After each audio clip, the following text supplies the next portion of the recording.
Welcome back. In this video, we're going to create a ConvertKit landing page. And to do that, we're going to go to the landing page area. Once we come into this screen, we're then going to click New Form. And then we're going to click Landing Page.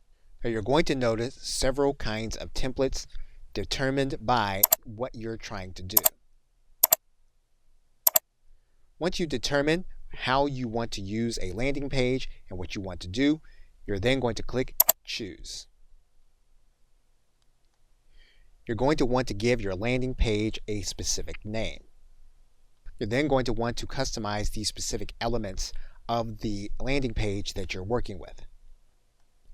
What you're then going to want to do is you're going to want to go through each of these settings. Now, once you've edited the elements, you're then going to want to preview your landing page. You're then going to click Save. And when you are ready to deploy the landing page, you'll click this Share button, and then you can have this form hosted by ConvertKit.